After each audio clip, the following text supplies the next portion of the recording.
Waalaikumsalam. Bismillahirrahmanirrahim. Alhamdulillahi rabbil alamin. Wa bihi nasta'in ala umuri dunya waddin.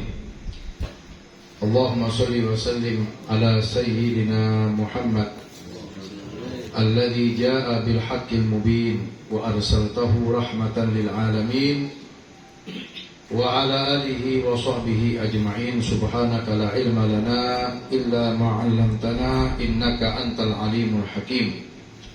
Allahumma zidna ilman wa la tuzigh qulubana ba'da idh hadaitana wa hab lana min ladunka rahmatan innaka antal wahhab.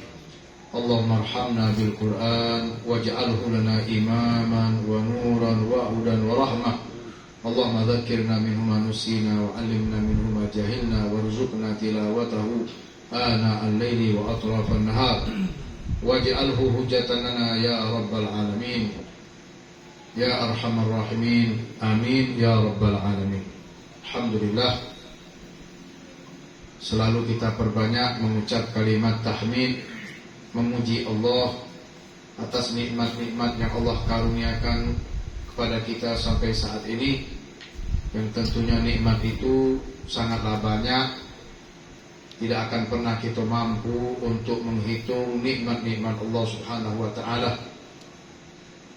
Dengan karunia nikmat-nikmat itulah malam ini kita masih dapat duduk di majlis tilawatil Quran Al-Hammadun. Semoga Allah Subhanahu wa ta'ala memberkahi majlis ini. InsyaAllah kita semua mendapatkan ilmu yang bermanfaat, utamanya di dalam kita mempelajari ilmu-ilmu Al-Quran, mulai dari cara membaca Al-Quran yang baik, yang benar, sehingga nanti kita dapat membaca Al-Quran itu sekaligus mempelajari artinya, memahami kandungannya, mengamalkan isi-isi yang ada di dalam Al-Quran tersebut. Dan insya Allah dengan Al-Quran Allah muliakan kita di dunia sampai nanti di akhirat. Amin ya rabbal alamin. Begitu beruntung ketika kita dapat setiap waktu di dalam membaca Al-Quran. Di antaranya malam ini dan beberapa waktu yang lalu kita sudah mengawali niat untuk kita mengetahui sedikit apa yang terkandung dalam wasiat Luqman yang ada pada surat Luqman, yang tadi sudah dibacakan secara dihafal beberapa ayat tersebut. Dan insya Allah ini bagian daripada kita membiasakan untuk menghafal ayat-ayat Al-Quran, surat-surat yang pendek, bukan untuk apa baik, yang niatnya tidak lain adalah biar hati kita ini penuh dengan cahaya Quran. Kalau kita sudah dekat dengan Quran, hidup kita pasti senang bahagia. Nikmat bagi orang yang baca menghafal Quran, walaupun surat yang pendek, apalagi baca sampai hafal 30 juz. Luar biasa. Dan mudah-mudahan kita dijadikan Allah para penghafal Quran tersebut, ya, mana yang diberi Allah ingatan yang kuat, hafalan yang kuat, mudah-mudahan dapat menyelesaikan hafalan sampai 30 juz, bahkan menghafal ilmu-ilmu yang lain. Kalau tidak, hafalkan apa yang baca kita hafalkan, minimal surat-surat pendek atau ayat-ayat tertentu yang akan menolong kita, memberikan syafaat di saat kita hidup di dunia ini, saat kita kaget meninggal di alam kubur kita. Al-Quran juga bakal membela kita, nolongi kita, menyenangkan kita, membahagiakan kita. Sampai di akhirat kaget dia bakal membela kita agar kita mendapatkan surganya Allah Subhanahu wa ta'ala. Setelah di surga pun Quran masih lagi mengangkat derajat hamba-hamba Allah tersebut dengan ayat-ayat yang dia baca. Sebanyak apa dia baca Quran, setinggi itulah derajat dimuliakan Allah Subhanahu wa ta'ala. Kita sampai pada wasiat yang kedua malam ini. Karena minggu lalu sudah kita sampaikan wasiat yang pertama dari Luqmanul Hakim kepada putranya yang disebutkan dalam tafsir. Nama beliau itu, anaknya namanya An'am. Ada yang mengatakan lain. Ada yang menyatakan anaknya Luqman ini tadinya belum beriman, masih kafir, ya. Termasuk istrinya juga. Setelah dinasihati, dia tahu, ya, dapat hidayah. Akhirnya mereka semuanya beriman. Kata beliau yang pertama kemarin apa wasiatnya? Walaqad wasaina Luqman libnihi ya bunayya la tusyrik billah inna syirka la dzulmun azim. Wasiat pertama menyuruh, mengingatkan anaknya jangan pernah menyekutukan Allah. Dan beliau menyampaikan alasannya. Ada larangan, dia tahu alasannya apa. Jadi kalau kita melarang tidak dia tahu alasannya, kaget dia gagal paham. La tusyrik billah, jangan kau menyekutukan Allah. Apa menyekutukan Allah itu? Kufur, kafir kepada Allah. Menyekutukan Allah, menjadikan yang lain selain Allah sesuatu yang disamakan dengan Allah. Mungkin dalam sifatnya, atau dalam zatnya, atau dalam perbuatan. Dan itu kalau mustahil. Allah tidak ada yang sekutu. Wahidun la syarika lahu. Qul huwallahu ahad, Allahus samad, lam yalid walam yulad walam yakun lahu kufuwan ahad. Tak katik sekutu bagi Allah. Maka itulah waktu Nabi diajak sama kafir-kafir Quraisy untuk bernegosiasi tentang akidah, keyakinan. Datang beberapa pembesar Quraisy menawarkan sama Nabi, ya Muhammad, ubud rabbak yauman wa na'bud ubud rabbana yauman wa na'bud rabbaka yauman. Sembah Tuhan kami sehari, kami menyembah Tuhan kau sehari. Suka-suka kan? Atau dalam kaget setahun kau nyembah Tuhan kami, kaget tahun pula kami nyembah Tuhan kau pula. Ini cara mereka untuk menawarkan cara bagaimana ingin Nabi itu tidak meneruskan dakwanya atau dakwah Nabi dengan cara mereka. Karena Nabi ini adalah utusan Allah. Beliau seorang Nabi, seorang Rasul, bukan diangkat oleh manusia atau karena sesuatu seperti raja, presiden. Nah, jadi berdiri beliau sebagai utusan Allah, berbicara juga dengan wahyu Allah. Atau Allah langsung turun firman, "Qul ya ayyuhal kafirun la a'budu ma ta'budun wa la antum 'abiduna ma a'bud wa la ana 'abidu ma 'abadtum wa la antum 'abiduna ma a'budu lakum dinukum." Aku tidak menyekutukan Allah, aku hanya nyembahnya kepada Allah. Taat patuhku hanya kepada Allah, tidak katik yang lain. La ilaha illallah wahdahu la syarika lah, lahul mulku wa lahul hamdu yuhyi wa yumiit wa huwa ala kulli syai'in qadir. Kita baca kan? Habis salat subuh, habis salat maghrib, zikir. La ilaha illallah wahdah sadaqa wa'dah wa nasara 'abdah wa 'azza jundahu wa hazaman ahzaba wahdah takbiran.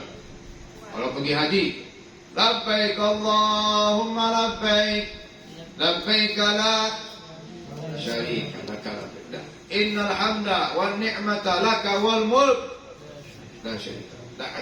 Itu maksud daripada ibadah. Tahqiqul ibadah lillahi ta'ala wahdah. Membenarkan ibadat kita hanya tujuannya kepada Allah dan untuk Allah, karena Allah lillahi ta'ala. Yang esa, tak kata yang lain. Ini yang harus ditanamkan. Dan ini tahu alasannya. Inna syirka la zulmun azim. Napa bangsa kalau mungkin anak ngomong, napa tak boleh ya? Nah, itu harus baca ini tahu. Apalagi sekarang budak-budak kritis. Budak-budak ini kritis. Kita nyenyes, tapi sebetulnya dia itu pintar. Justru kalau budak tu diam baik, berpikir apa tidak dia ni?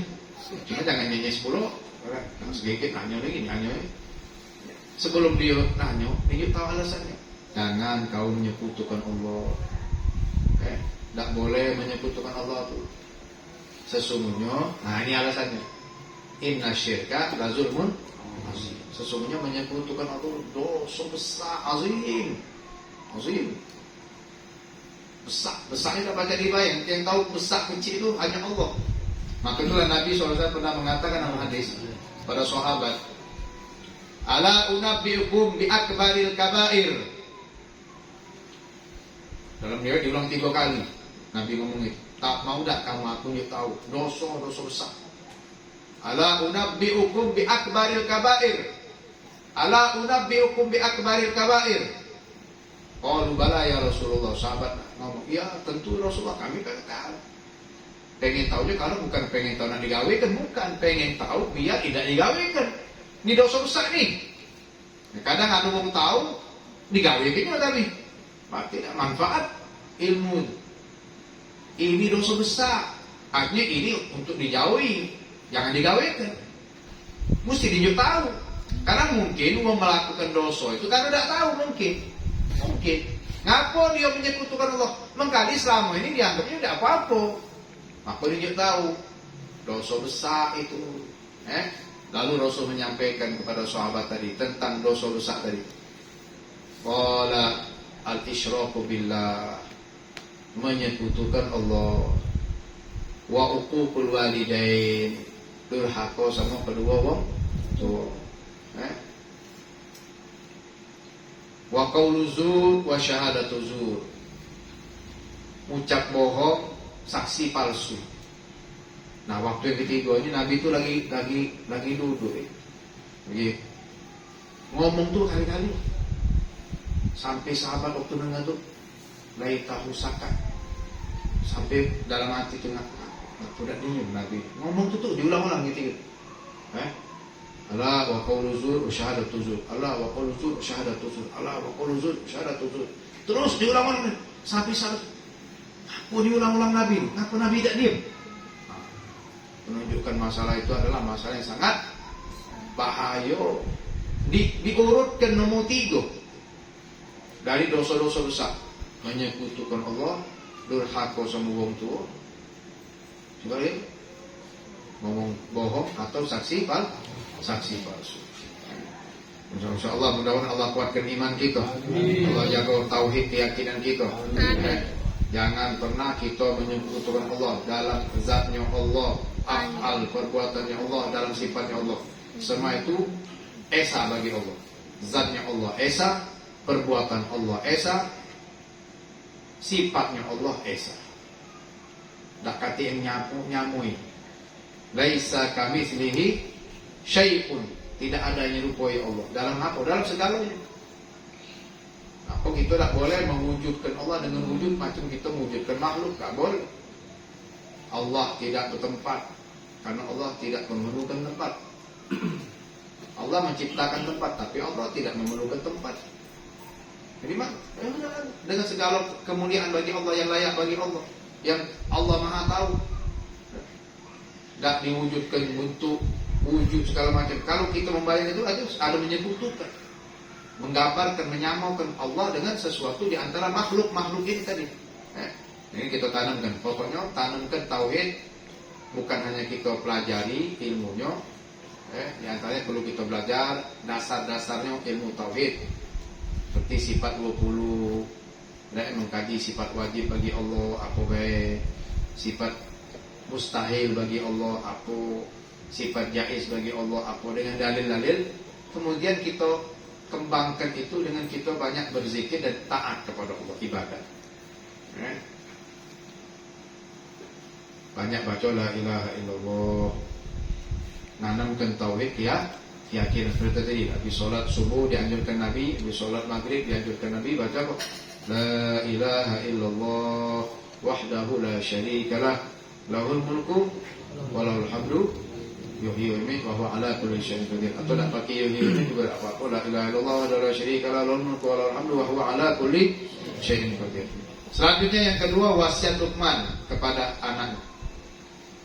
Wa wassaynal insana biwalidayhi, dan telah kami wasiatkan. Sebetulnya yang diwasiatkan ini artinya dipesankan, Allah memerintahkan kepada manusia terhadap kedua orang tuanya, biwalidayhi, terhadap kedua orang tuanya, ayah dan ibu.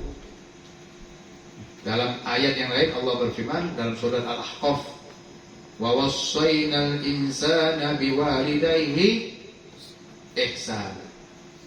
Ada kalimat ihsan.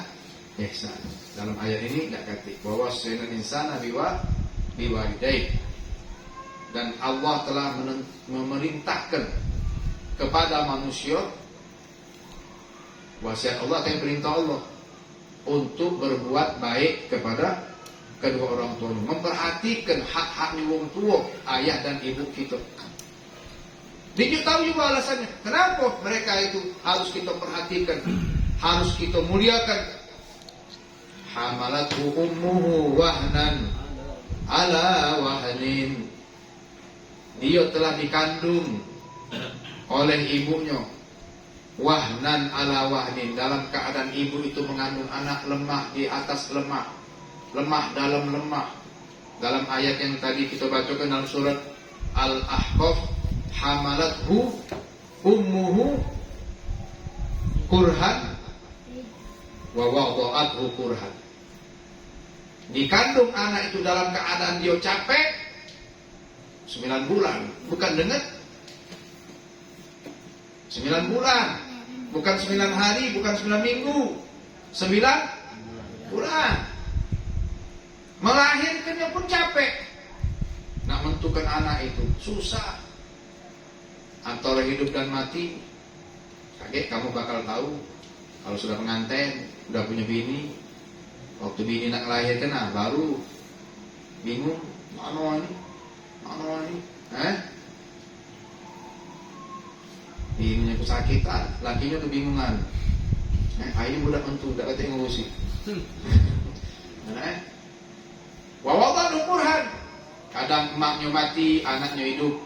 Kadang anaknya mati, emaknya hidup. Kadang emaknya hidup, anaknya hidup. Kadang emaknya mati, anaknya mati. Lakinya berbini lagi.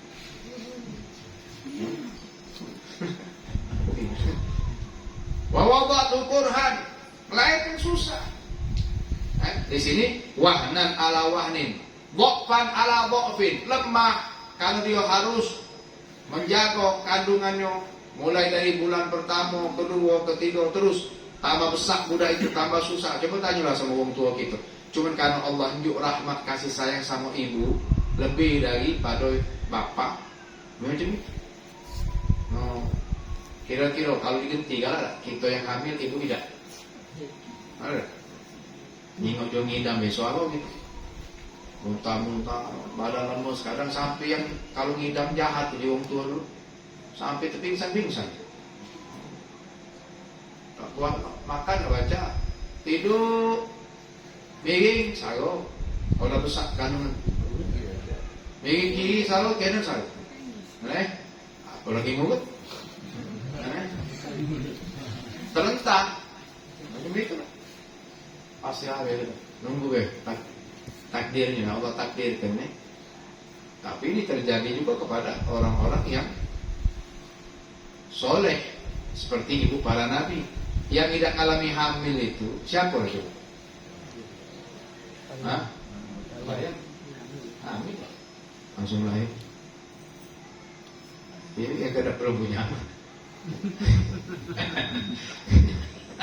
Ya kita kadang punya belum punya anak. Aku mikir kayak mana? Siapa lah yang belum pernah hamil? Istri Nabi Adam hamil. Istri Nabi Adam hamil. Bahkan kembal terus kalau hamil. Kembal terus. Begitu hamil kembal lahir anak. Begitu hamil kembal. Kecuali sikap sekali tidak kembal. Itulah kaget lahir anak laki-laki yang diberi nama Syith. Namun anak Nabi Adam, Syith alaihissalam, Nabi Syith. Boleh kalau tunjuk nama anak Syith. Namun Nabi Tak tahu artinya apa tuh. Inilah namun anak Nabi Adam, Syith alaihi salam. Wa fisaluhu fi amin, dan menyusui anak tadi 2 tahun. Dalam Al-Ahqaf wa fisaluhu salasuna syahran. Disusui anak itu 30 bulan. Salasun syahran. 30 bulan berapa?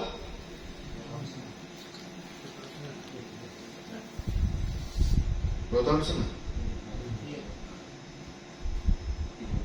Hah? Dah, bukan. Wahamluhu wa fisaluhu. Wahamluhu wa fisaluhu salasuna syahron. Kandungannya ditambah nyusuinya 30 bulan. Nah, ini juga dalil Imam Ali, diantaranya ulama dalam hukum menentukan kelahiran seorang bayi itu paling cepat perempuan itu melahirkan anak dari masa kehamilan dia 6 bulan. Lahir anak normal. Paling lama 4 tahun. 4 tahun. Ada orang hamil 4 tahun.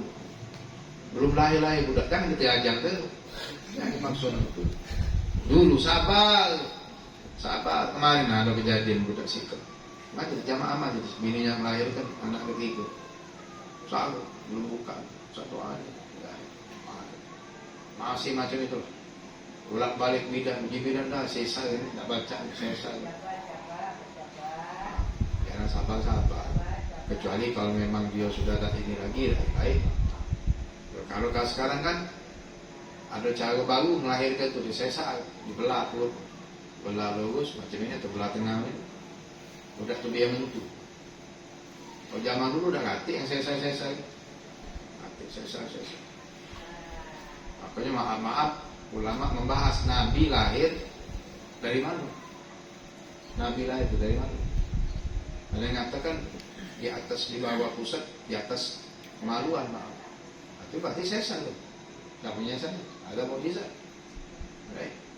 Di belah dada Nabi kan kaki dibelah oleh malaikat tanpa ada operasi tanpa tebal bekas. Tapi sebagian tidak mengatakan Rasulullah lahir macam biasa, anak-anak lahir. Justru itulah menunjukkan kemuliaan dan mukjizat. Kalau dibelah tidak ada hebat malahan. Ada mukjizat. Ibunya Nabi waktu melahirkan anak, waktu hamil pun tidak merasa sakit. Ini disebutkan dalam kitab Maulid Syaraful Anam. Bulan pertama, bulan kedua, bulan ketiga, bulan keempat, sampai melahirkan tidak merasa sakit. Cuman beliau tuh heran ngapo tidak head.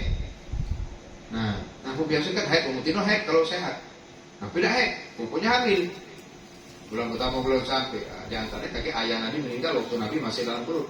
Tapi tidak pernah ngerasa sakit. Bulan pertama, kedua, ketiga, keempat, sampai melahirkan tidak pernah sakit.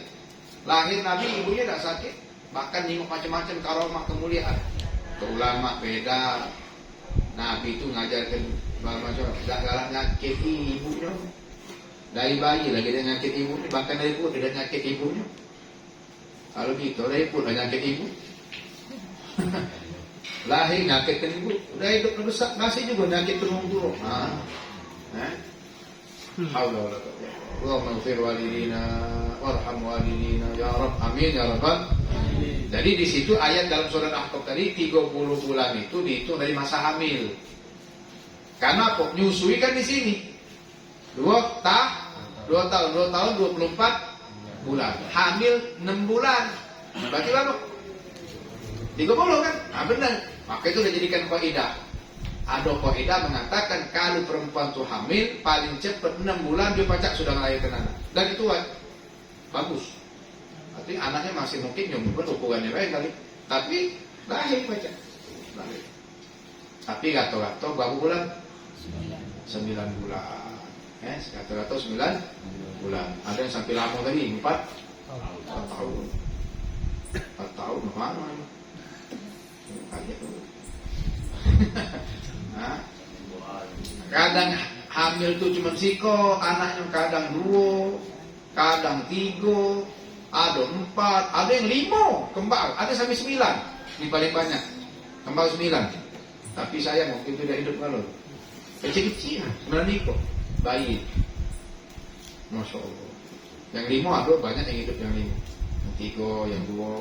Kaget kembang itu juga macamnya, ada kembang lanang galau, riko lanang galau, 3 lanang galau. Ada yang lanang betino, ada yang betino galau. Untuk kaget banci. Kalau saya set 3 kan banci siko.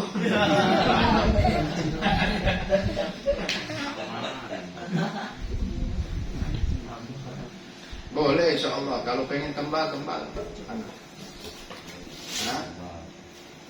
Anak pengen punya anak kembal. Ada cara. Dalam kitab fikih ada cara. Pengen hamil anak betino ada caranya. Kaget belajar. Mudah kecil-kecil jangan dulu belajar. Jangan pengantin kaget belajar cara. Makan apa, mak mano kaget caranya. Hidupnya dia jadi dan hampir ya balik-balik kudrahnya Allah kan, tapi ikhtiarnya dia tahu caranya. Dan itu dipelajari sama dokter-dokter. Hampir pacar misalnya kemungkinan besar dia berhasil program itu, pengen dapat anak, anak dari lain. Kalau pengen anak betino, ayo. Nah, cuman kalau dia tidak melek itu kan, anak itu laki lahir banci itu. Anak betino kacau. Lupa dia kan. Pengen lanang, tahu kata tidur di miring ke kanan, tahu di miring ke kiri, ke kanan lagi, ke kanan kiri. Bermain tahu ngapul anak lanang tidak tidur tidak ini. Sallallahu alaihi wasallam.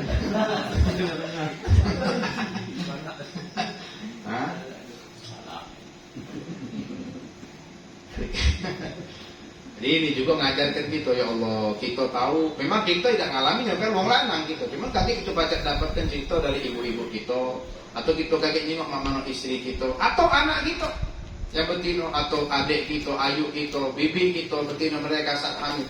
Ya Allah, itulah yang diceritakan Allah. Maka itulah Allah nyuruh kita untuk berbuat baik kepada mereka. Betino kasih, tidak pacak kita balas. Karena dari sebab dia lah kita lahir ke dunia ini. Wadahnya tempat nyimpen jasad kita.